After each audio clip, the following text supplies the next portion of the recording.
fall, a soft encore, a rhythm in the quiet morn. We are drops in the endless flight. But if you seek a storm that roars beneath the light, baby, I'm the peace before the fight. And you can dance in the storm till you wash away your trace. The droplets fall, a soft encore, a rhythm in the quiet morn. We are drops in the endless flight. But if you seek a storm that roars beneath the light, baby, I'm the peace before the fight. And you can dance in the storm till you wash away your trace.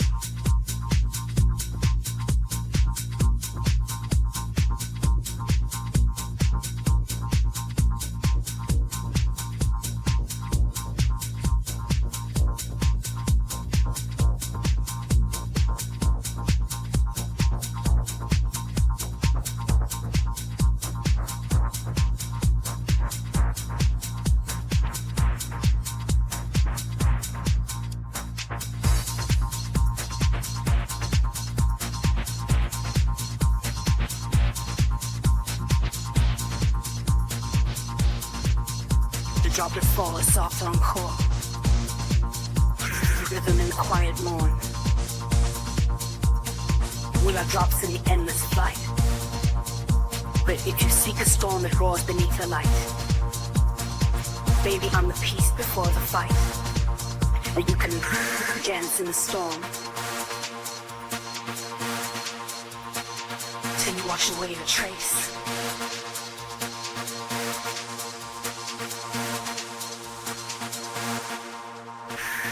The drop is soft encore, rhythm in the quiet morn.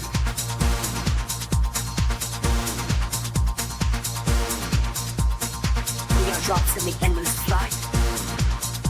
But if you see the storm that roars beneath the light, baby, I'm the peace before the fight. And you can dance in the storm till you wash away a trace.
Adventure is never done. Every corner we turn, and new friend in tow. It's time to start the magic on the Globus show.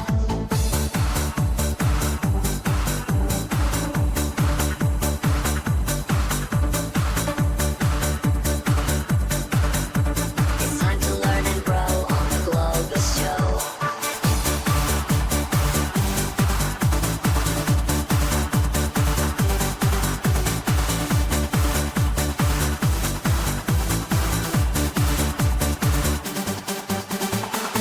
See the sights, so much to know. Across the lands, hand in hand, we join the flow. Discover wonders in the Globus show, where every day's a brand new episode. On the Globus show, it's time to learn and grow on the Globus show.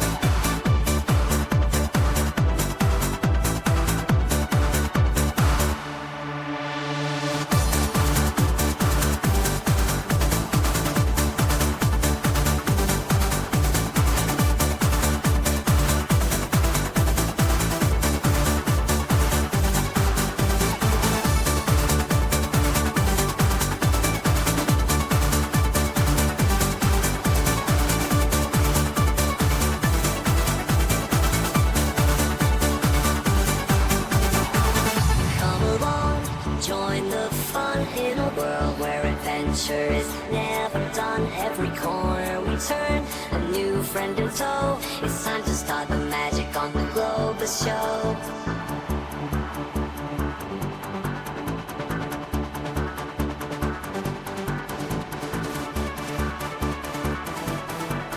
It's time to learn and grow on the Globus show.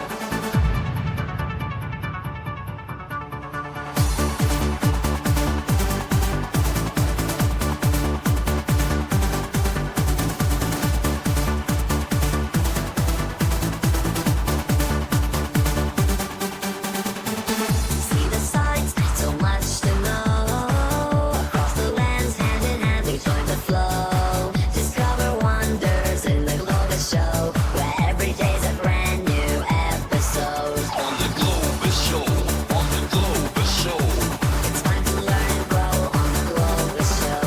on the Globus show, on the Globus show. It's time to learn and grow on the Globus show. On the Globus show. On the Globus show. On the Globus show. On the Globus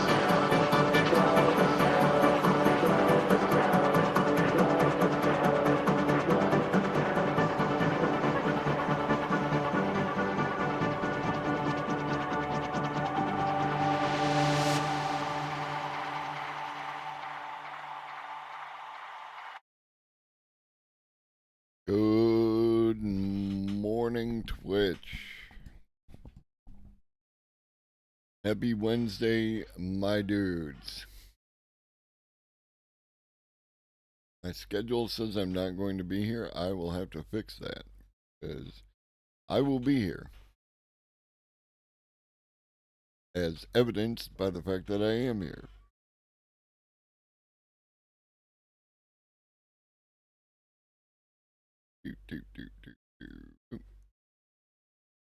So yeah,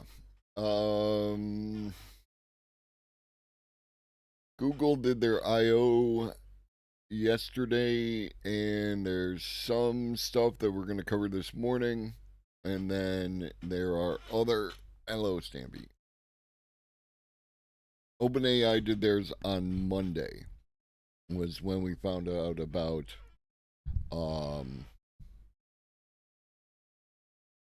GPT-4 Omni.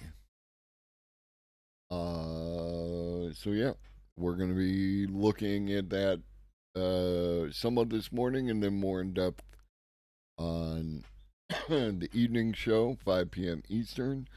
If you're watching this on YouTube, twitch.tv, Globus_the_elder. And that's about it. Good morning, Antiforia. Also, good morning, Cosmic, and if I forgot to say good morning. And good morning, Stampy. And good morning, lurkers. Good morning, bots. Good morning, good morning, good morning. Okay. Without further ado, let's get into it. Uh, First, with news from OpenAI. OpenAI chief scientist Ilya Sutskever is officially leaving. Ilya Sutskever, OpenAI's co-founder and chief scientist who helped lead the infamous failed coup. That's some language you could definitely use. Against Sam Altman, and then later changed his mind, is officially leaving the company. Both Altman and Sutskever have posts announcing the news. Ilya and OpenAI are going to part ways. It is very sad to me. Ilya is easily one of the greatest minds of our generation, a guiding light of our field, and a dear friend. His brilliance and vision are well known. His warmth and compassion are less well known, but no less important. OpenAI would not be what it is without him. Although he has something personally meaningful he is going to go work on, I am forever grateful for what he did here and committed to finishing the mission we started together. I am happy that for so long I got to be close to such a genuinely remarkable genius and someone so focused on getting to the best future for humanity. Jacob is going to be our new chief scientist. Jacob is easily one of the greatest minds of our generation. I am thrilled he is taking the baton here. He has run many of our most important projects, and I am very confident he will lead us to make rapid and safe progress towards our mission of ensuring that AGI benefits everyone. And from Ilya, after almost a decade, I have made the decision to leave OpenAI. The company's trajectory has been nothing short of miraculous, and I am confident that OpenAI will build AGI that is both safe and beneficial under the leadership of Sam Altman, Greg Brockman, and Mira Murati, and now under the excellent research leadership of Jacob Pachoki. It was an honor and a privilege to have worked together, and I will miss everyone dearly. So long. Thanks for everything. I'm excited for what comes next, a project that is very personally meaningful to me, about which I will share details in due time. Yes, my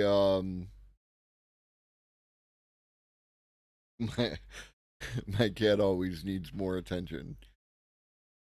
Um, this is also this is only appears to be a cat. It's actually a dog.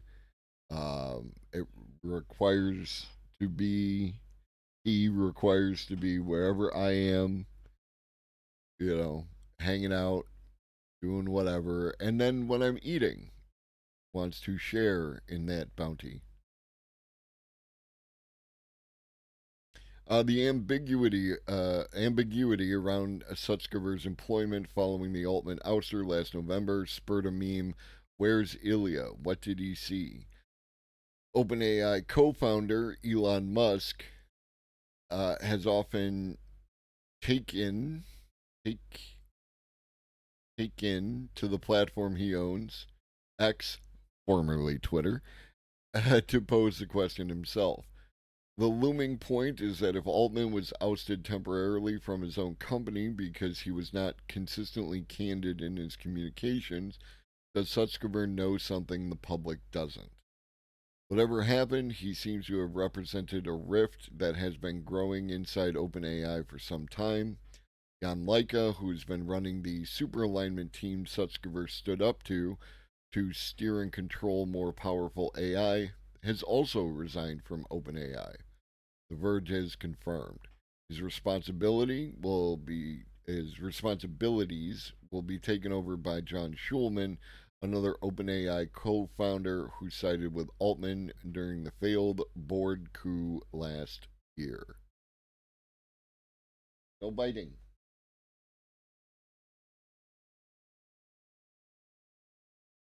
Stampy, no biting. Shifting to Google and their presentation yesterday, Google launches Firebase GenKit, a new open source framework for building AI powered apps.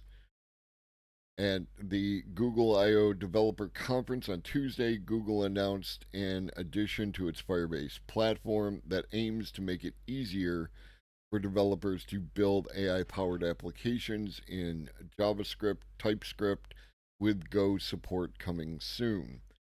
Firebase GenKit is an open source framework using the Apache 2.0 license that enables developers to quickly build AI into new and existing applications.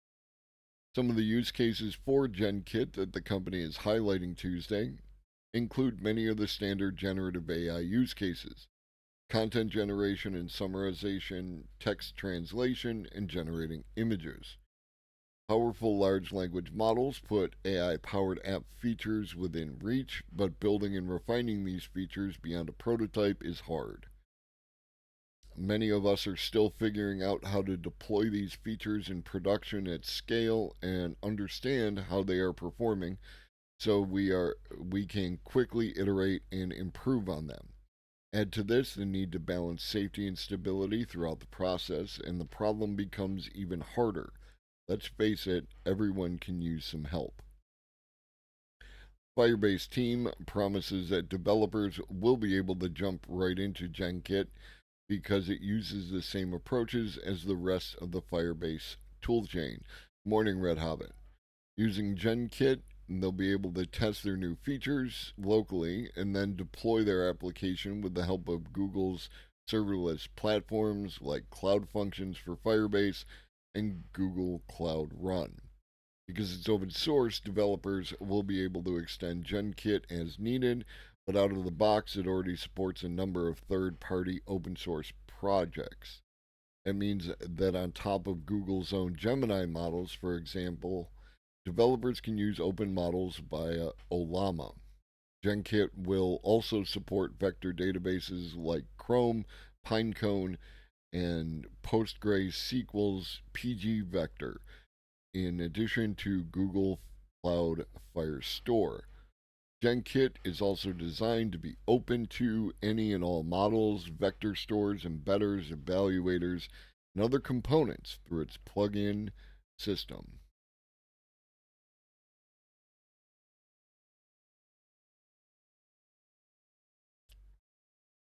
So, yeah. Let's move this. Let's handle all the Google stuff and then we'll move. Google. Here, we'll put it down here with the other physicists.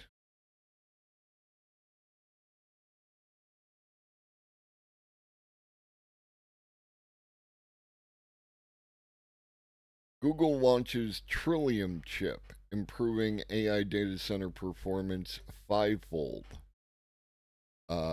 Google parent Alphabet on Tuesday unveiled a product called Trillium in its artificial intelligence data center chip family that it says is nearly 5 times as fast as its prior versions. It says. As Old Lobster likes to remind me, you can only trust them. You can only trust their numbers. Excuse me. So far, I'm thinking the power of big money is helping Google to catch up and overtake the opposition. I I would argue that Google is still significantly lagging behind. They didn't drop Gemini 2 yesterday. And the expectation is that OpenAI is going to drop GPT-5 on the any day now type timeline, somewhere between now and November. Um, but it depends on what your metrics are. Um, Industry demand for machine learning computer has grown. Uh, computer. Industry demand for machine learning compute has grown by a factor of 1 million in the last 6 years, roughly increasing tenfold every year. I think Google was built for this moment. We have been pioneering AI chips for more than a decade. Good morning, PETA.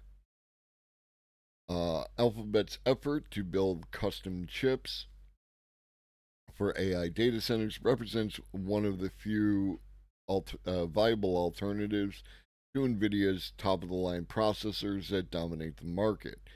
Together with the software that is closely tied to Google's tensor processing units, the chips have allowed the company to take a significant share of the market. And this is the other thing. So in AI, in some places, like in specific models, like AlphaFold and things of that nature, I think Google has a significant advantage. Um, I think they're still trailing behind OpenAI on the LLM front. I think they're trailing behind Nvidia on the chip front. Um, and I think that Microsoft has an edge on them as far as their products, right? So where these other entities are fighting on, basically like one particular front, Google has to fight on all fronts, and that's going to make it more challenging for them to maintain their spot or earn a better spot. Like this, Google will let you create personalized AI chatbots. So this is their version of GPTs that OpenAI put out back in November. So, what is that? November, December, January, February, March, April.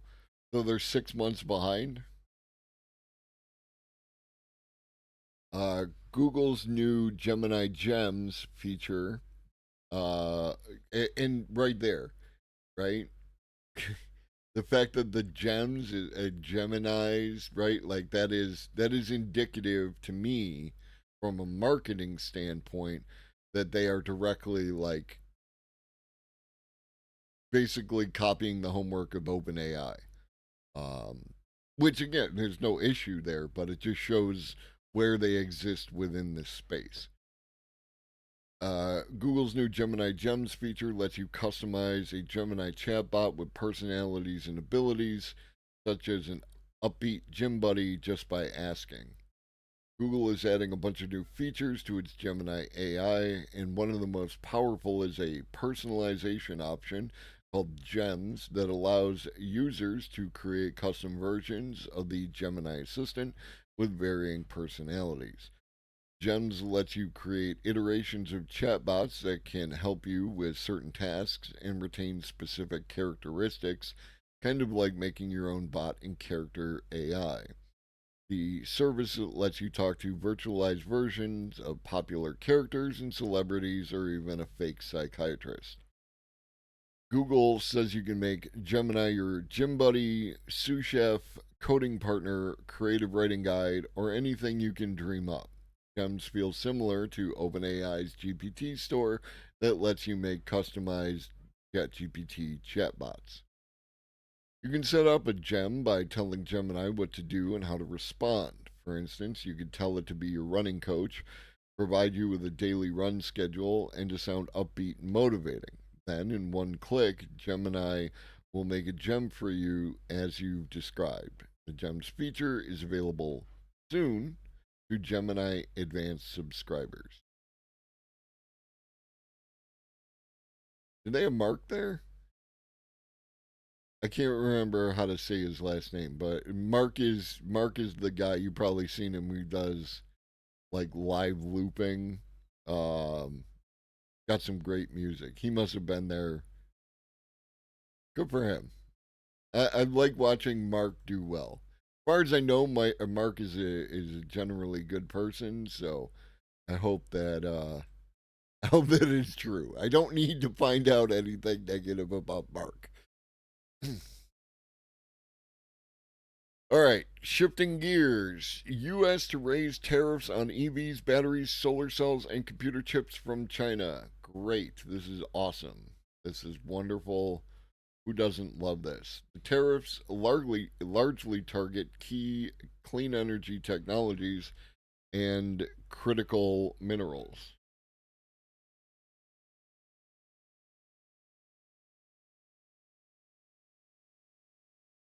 Hmm, that's interesting. The Biden administration announced much higher tariffs today on key goods from China and that the U.S. will need to meet its climate goals. The move targets transportation, clean energy technologies, raw materials, and more.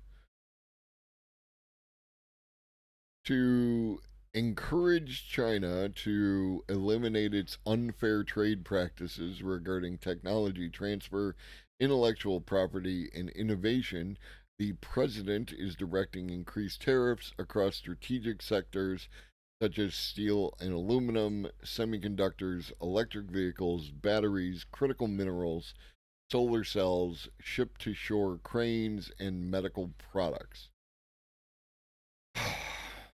It's the latest move the U.S. has taken amid efforts to ramp up domestic manufacturing while escalating trade tensions with China. All in all, the increased tariffs are expected to affect around 18 billion in annual imports. When it comes to EVs, the Biden administration is doubling down on tactics to lock Chinese manufacturers out of the U.S. Chinese made EVs are a lot more affordable than other options, around $10,000 for BYD Seagull compared to close to $40,000 for the cheapest Tesla model. Morning, Wizard Red Book. Um, but high tariffs have effectively blocked China from importing its EVs to the United States. Now that tariff rate is jumping to 100% from the current level of 25%.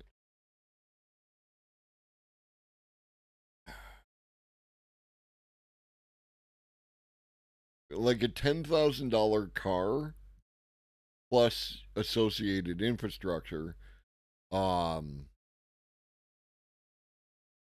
like this is going to hit the,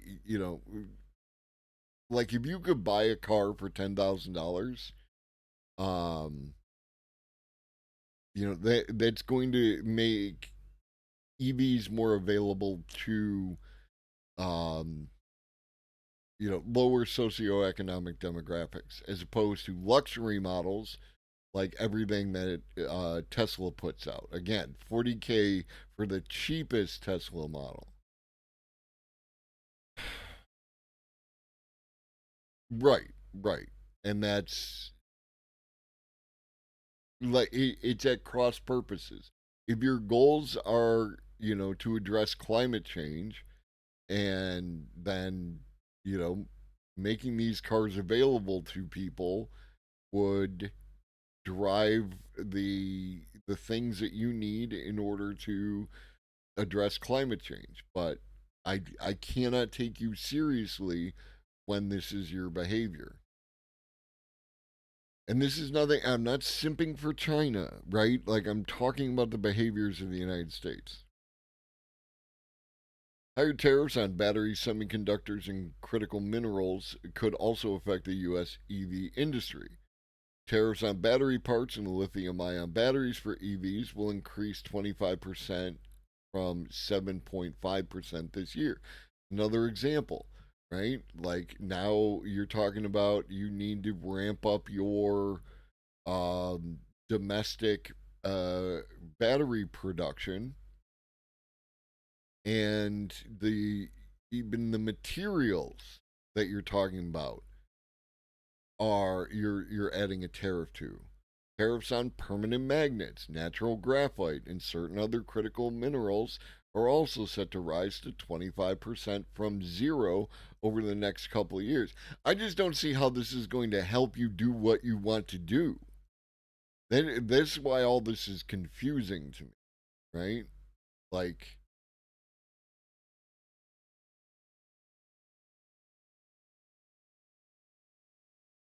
anyways.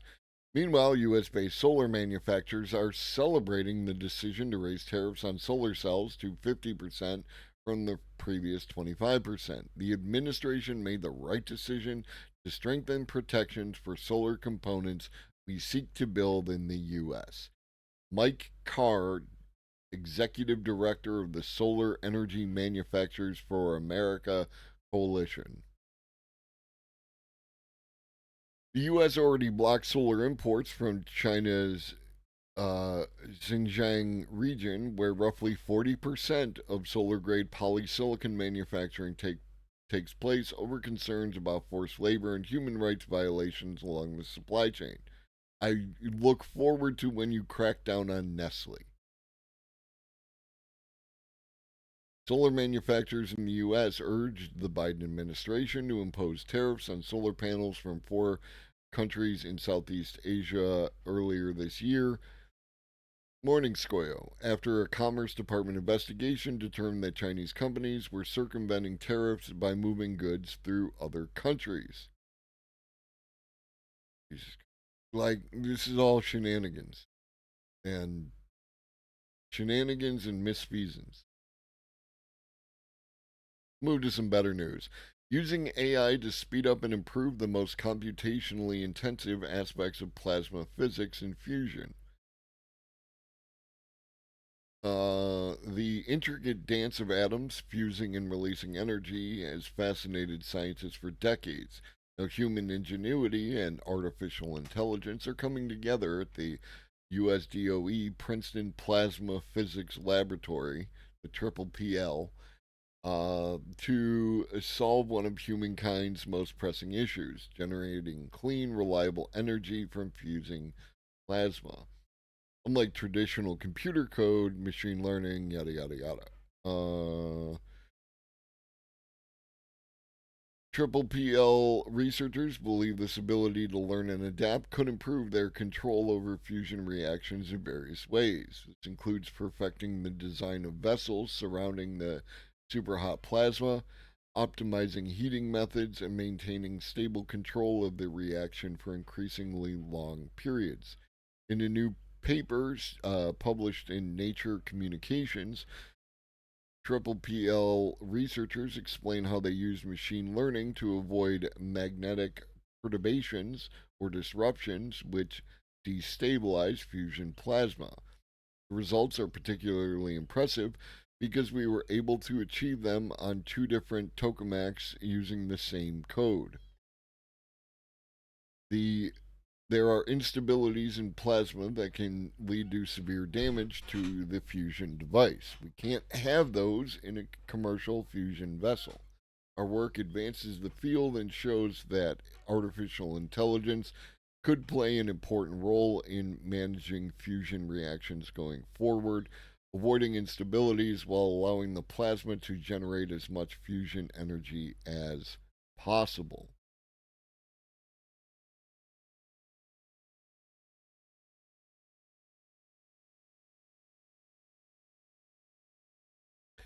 Physicists create 5-lane superhighway for electrons. MIT physicists and colleagues have created a 5-lane superhighway for electrons that could allow ultra efficient electronics and more.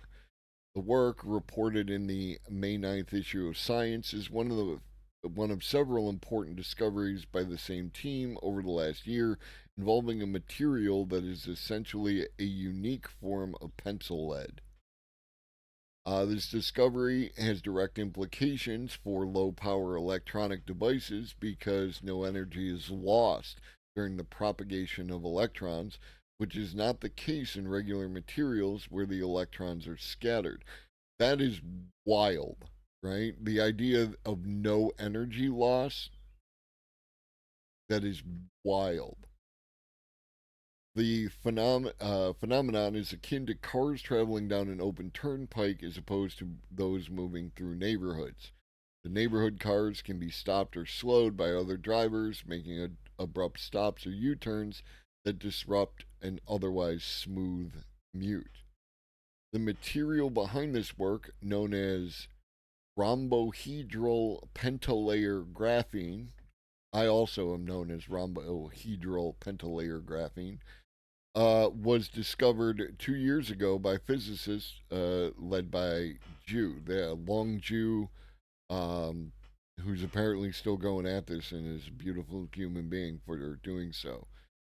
In a Nature Nanotechnology paper last October, they reported the discovery of three important properties arising from rhombohedral graphene.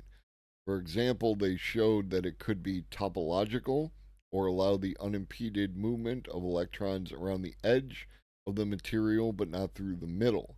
It resulted in a superhighway but required the application of a large magnetic field, some tens of thousands times stronger than the Earth's magnetic field. In the current work, the team reports creating the superhighway without any magnetic field.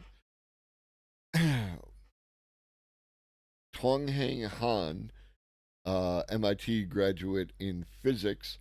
We are not the first to discover this general phenomenon, but we did so in a very different system.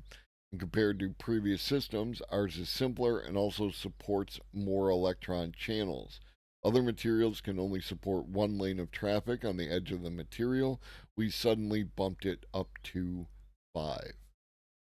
Shout out to these folks right here doing good work.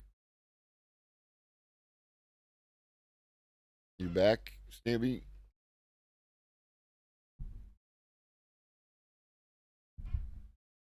Sit. Settle. Yes.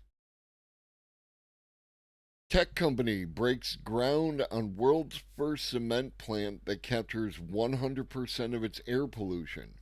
The future is climate neutral. Germany based international tech company recently began building what will be the world's first carbon neutral cement plants. These could be the next big thing in the fight against rising global temperatures. The facility, located in Lagerdorf, Germany, or Lagerdorf, city of Lager, will utilize pure oxy-fuel technology developed by experts at ThyssenKrupp Decarbon Technologies. According to Interesting Engineering, this process uses pure oxygen in lieu of ambient air during the combustion process, which will help capture nearly 100% of the carbon dioxide produced.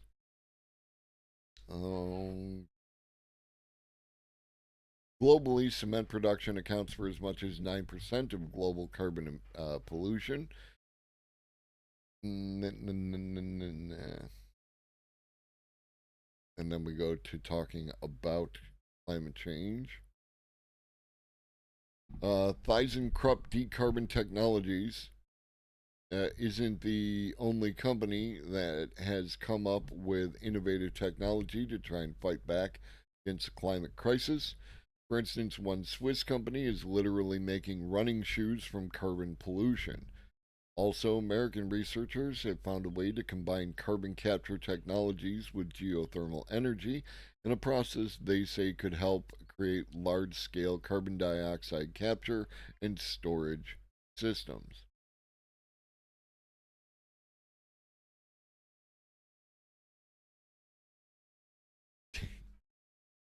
You can help by reducing the amount of planet warming pollution you produce in your daily life. On one hand, the actual contribution that you will make is minimal. Uh, that doesn't mean that you shouldn't try. If you can try. If you can't try, then it's understandable. But if you can try, you should try. But this is fascinating. This could be something as small as riding your bike more. What up, Reed? Or as involved as installing solar panels on your home or choosing an electric vehicle for your next car. Hmm. Hmm. Maybe. I need my mouse hand. The mouse is not for you. That's not that kind of mouse. Hmm. Choose an electric vehicle, you say? Install solar panels, you say? The cheap solar panels and EVs that are available from China that now have increased tariffs on them? Hmm. almost like we're operating at cross purposes. Oh, I missed this one. This should have been with the Google stuff. Google's invisible AI watermark will help identify generative text and video. I don't know about generative text, um, but generative video. This sounds like a way that you might actually be able to watermark the stuff. Google's SynthID watermarking tool can already detect AI generated images and audio, and now it encompasses more media. Among Google's swath of new AI models and tools announced today, the company is also expanding its. You'll be back like before. I will fight the fight and win the war. Humanity. 6 months, homie. Thank you very much. I appreciate you.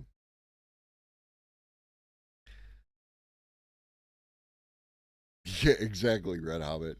Um, the company is also expanding its AI content watermarking and detection technology to work across two new mediums.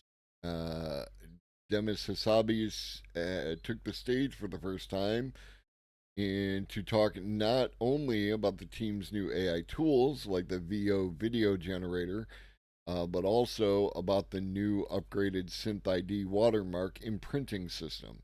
It can now mark video that was digitally generated as well as AI generated text. Um, okay. So SynthID was announced last August and started as a tool to imprint AI imagery in a way that humans can't visually decipher but can be detected by the system. The approach is different from other aspiring watermarking protocol standards like C2PA, which adds cryptographic metadata to AI generated content. And you can see again why that is going to be less effective because it's a matter of um, the metadata, and you can remove the metadata. Like if you have the metadata on an image and you just screen cap the image, then that metadata won't be there anymore. So that's not going to work, homie. But embedding something into the actual image, um, into the image or video could be something that actually works, provided that carries over during copying, right? Like, good morning, K-Pars.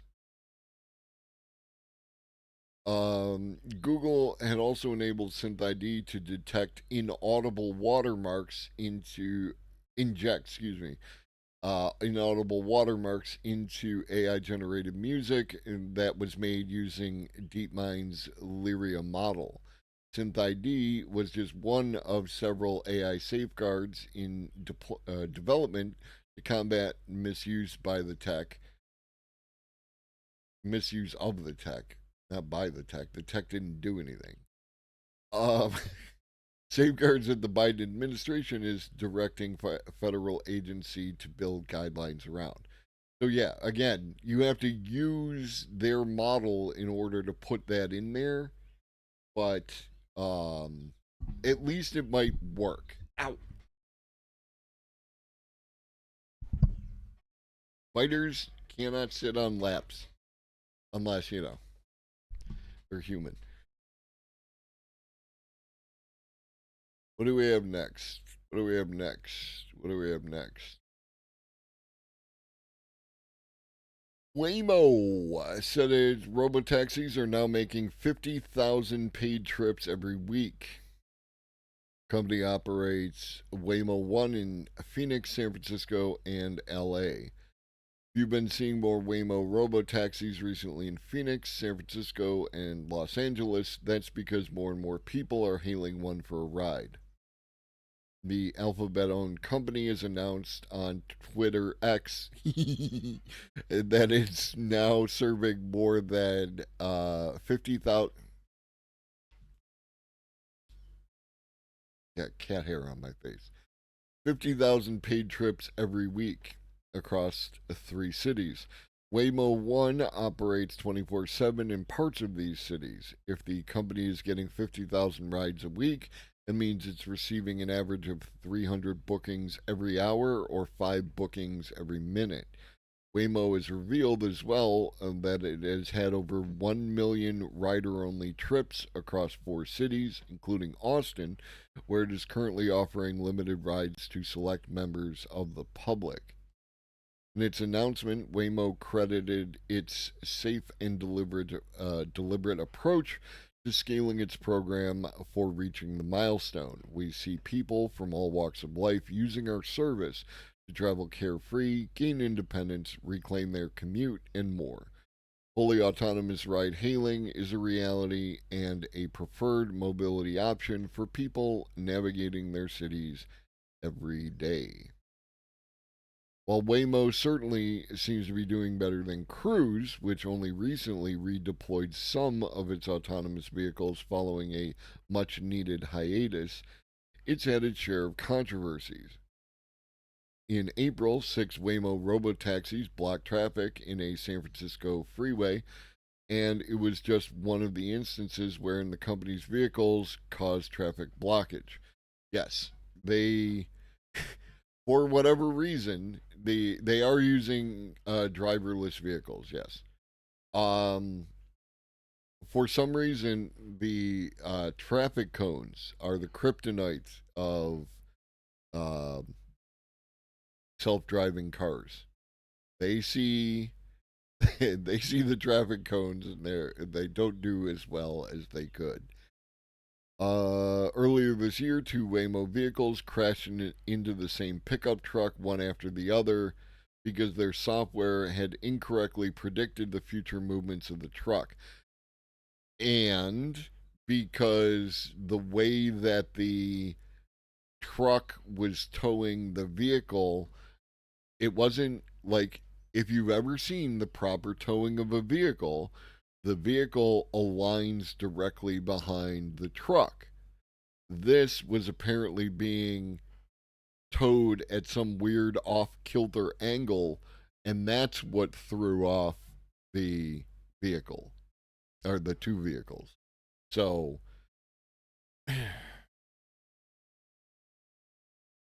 let's not gloss over human ingenuity to be fuck ups. Hey, I think we're going to finally catch up on news. Report. So we talked about ASML's high NA EUV machines. Apparently, Intel has bought all of them for 2024. It's a great idea to have one company that makes these things. Intel had recently crowed about the success about securing the world's first high NA lithography machine from ASML. These highly complex machines will give Intel access to a key instrument in creating next generation processor design. A new report states that Intel has purchased all of ASML's high NA machines for 2024, seemingly in an effort to prevent this technology from falling into the hands of its biggest rivals anytime soon.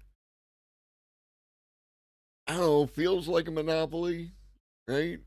A monopoly in practice, if not in, like, if you can corner the market on something like that, that sounds sketchy, right?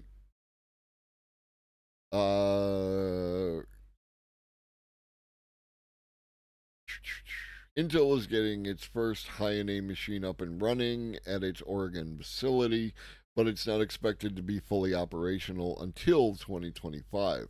Once it's firing on all cylinders, Intel has stated it will be used to produce the company's 14 angstrom process, which isn't due until 2026 or thereabouts. Given the timelines involved, it remains to be seen what Intel would do with 5 high NA machines, as it doesn't use them for the entirety of a chip's production. Instead, it uses regular EUV lithography for most of the production process, while the high NA machine is only used for specific parts of the chip where it provides the most benefit.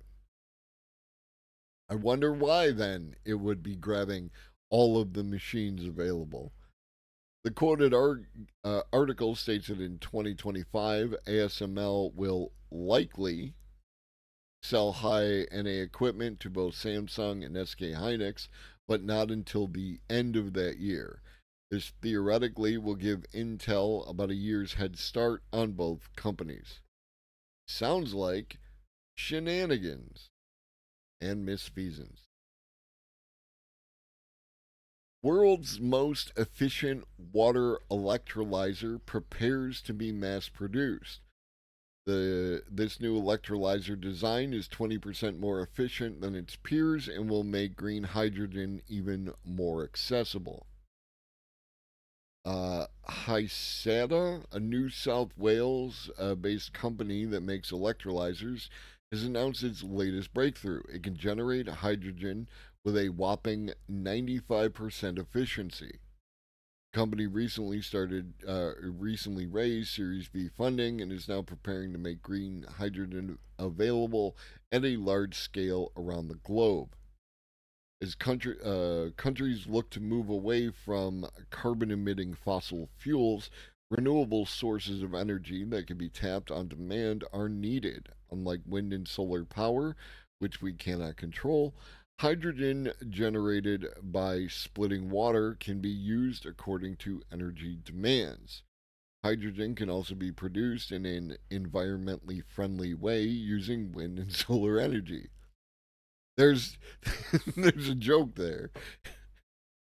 Is why the International Energy Agency has urged countries to switch to hydrogen as fuel and broaden its application in areas such as long distance transport and heavy industry. The crucial contribution to this achievement comes from research conducted over 2 years by scientists at the University of Wollongong. Back then, scientists determined that the bubbles in a conventional electrolyzer were resistant to the system and wasted energy. Bubbles are non conductive and stick to the electrode. This prevents the electrolyte from coming in contact with the electrode, and the splitting of hydrogen does not happen efficiently. The answer to this problem lay in eliminating the bubbles, which was achieved using a capillary fed electrolyzer design. In this setup, the electrolyte is placed at the bottom of the electrolyzer and drawn up by a separator placed in the center and electrodes on either side. The inner side of the electrode is in contact with the electrolyte. In contrast, the outer side becomes dry chambers where the gas can be collected. Uh, Resistance in such systems is greatly reduced, and the electrolyte moves up using capillary action. In lab tests, Hysata found its electrolyzer delivered 98% efficiency, so the 95% efficiency is more likely to be achieved in real world conditions. Very cool. Now you just have to figure out where you're going to get the water from.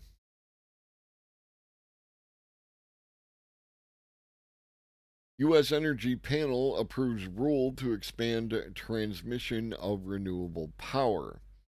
Federal energy regulators on Monday approved a long awaited rule to make it easier to transmit renewable energy, such as wind and solar, to the electric grid, a key part of President Joe Biden's goal to eliminate carbon emissions economy wide by 2050.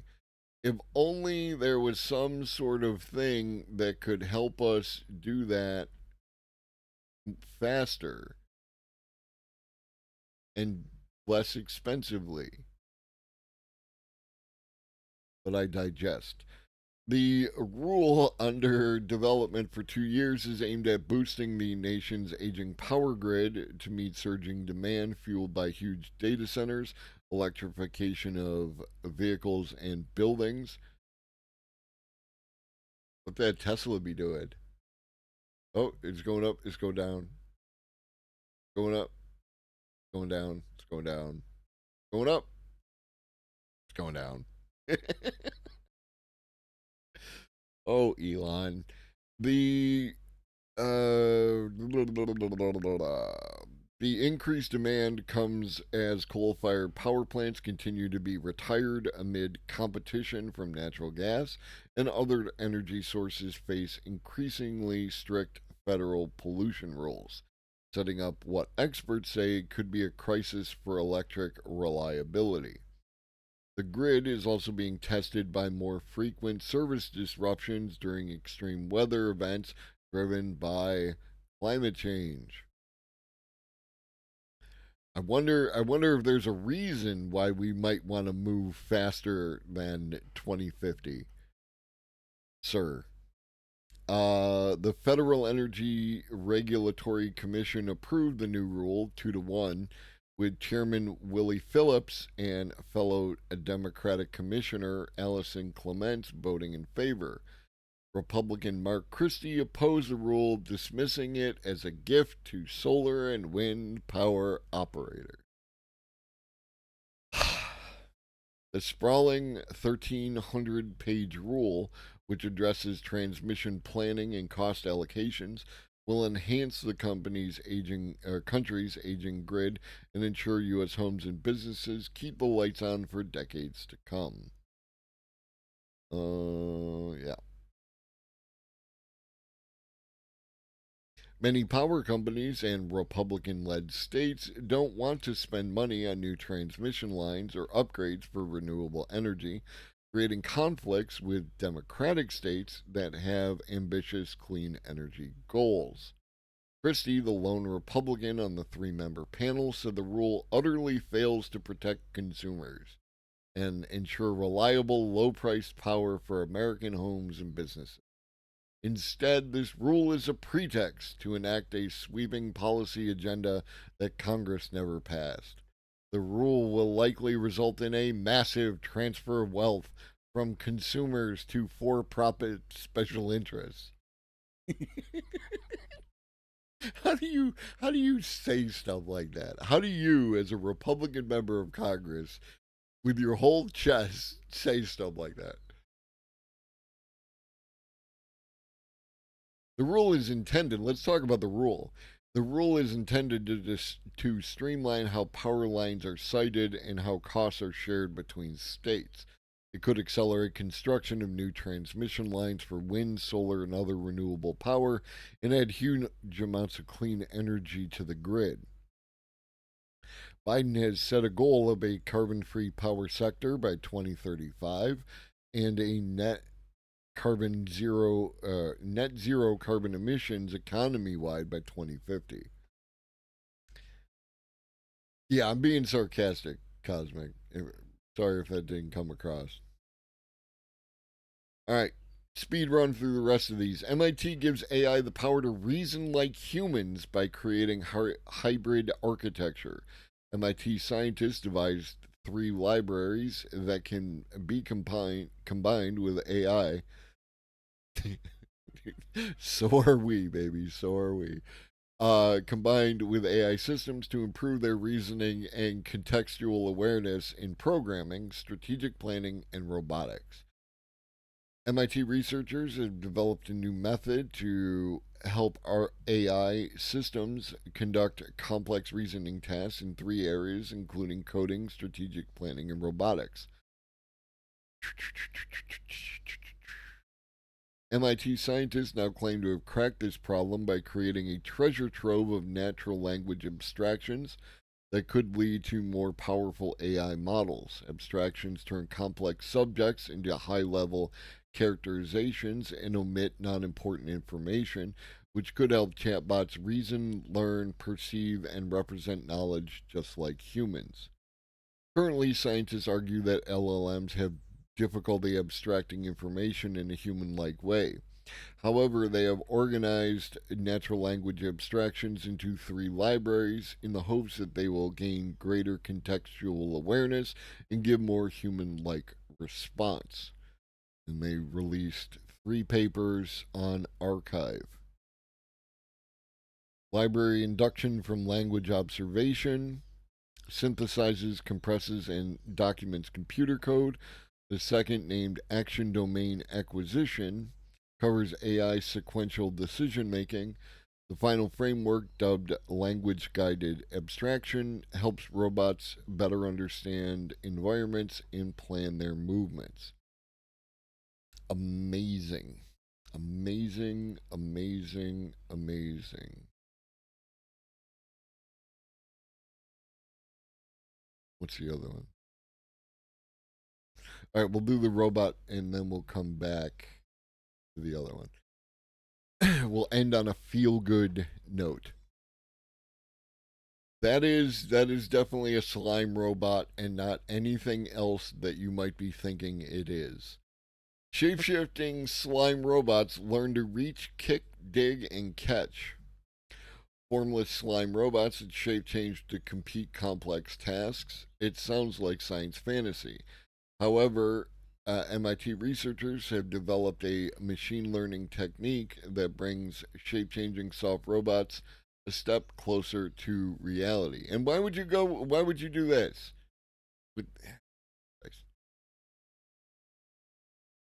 Oh, yeah. Oh, that's why. Because you had to reference it in the article. We're starting to see some of these things come to light, like the magic, magnetic turd from the Chinese University of Hong Kong, for example, or this liquid metal Lego man capable of melting and reforming itself to escape from jail. Both of these, though, require external magnetic controls. They can't move independently. But a research team at MIT is working on developing ones that can. They've developed a machine learning technique that trains and controls a reconfigurable slime robot that squishes, bends, and elongates itself to interact with its environment and external objects. Disappointed side note, the robot's not made of liquid metal. When people think of soft robots, they tend to think about robots that are elastic but return to their original shape. Our robot is like slime and can actually change its morphology. It's very striking that our method works so well because we are dealing with something very new.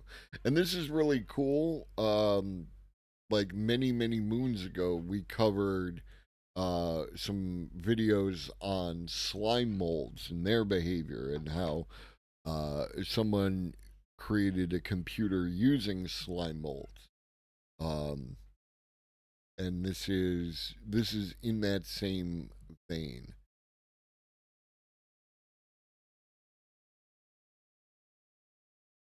A slime robot requires large chunks of it to be moved at a time to achieve a functional and effective shape change. Manipulating single particles wouldn't result in the substantial change required, so the researchers used reinforcement learning in a non traditional way.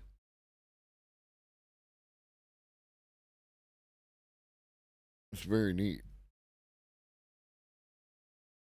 And it always looks like definitely a slime computer and definitely not anything else that you might be thinking of at this point in time.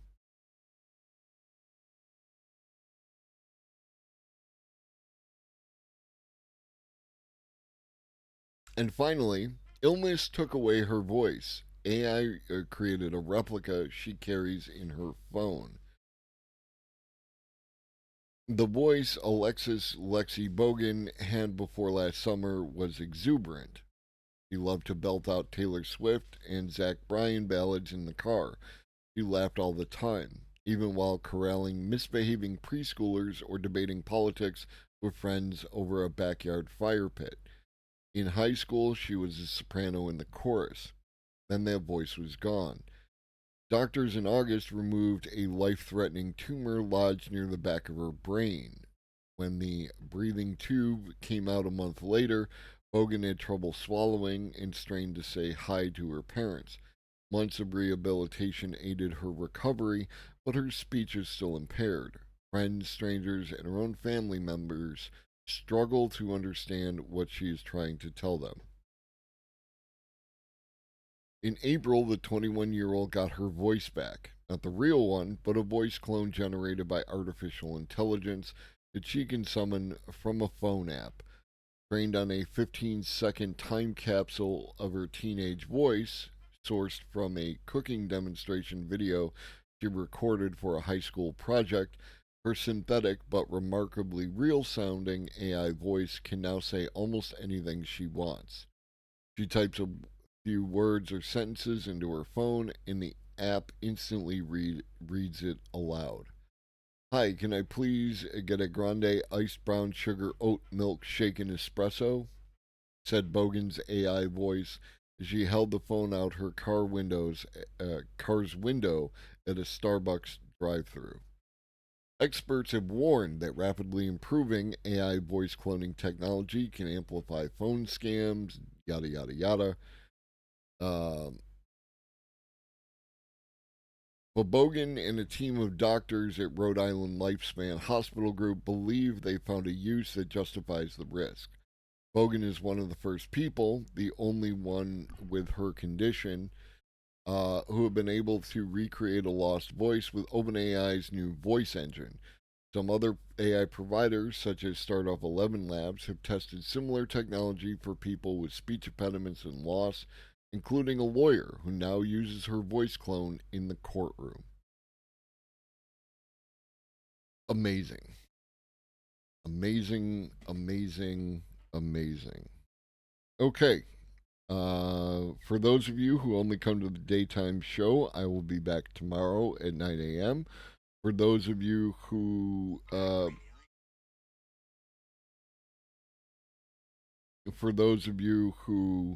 come to the evening show, that will be starting at 5 p.m. Eastern today. Um,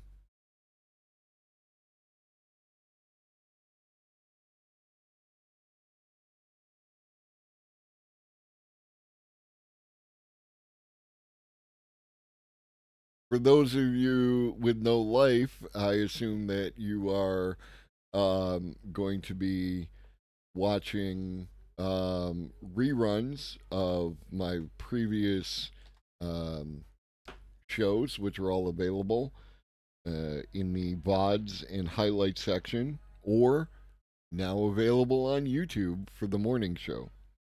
We're going to raid someone a little bit unusual.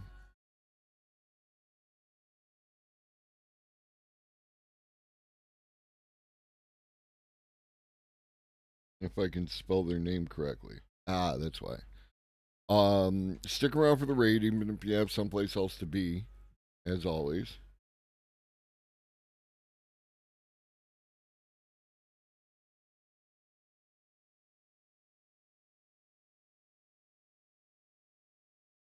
This is another creator outside of the science space.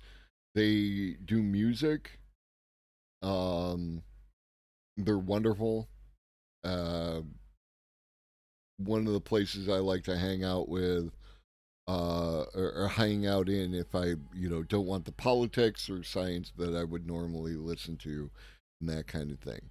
So stick around for the raid. Make sure you give them some good energy, and give them a follow and give them a try out. They're an absolutely wonderful human being. In the meantime, drink your water, eat some food, take your meds if you forgot, and always remember that Shoggy loves you. So do I. Be great.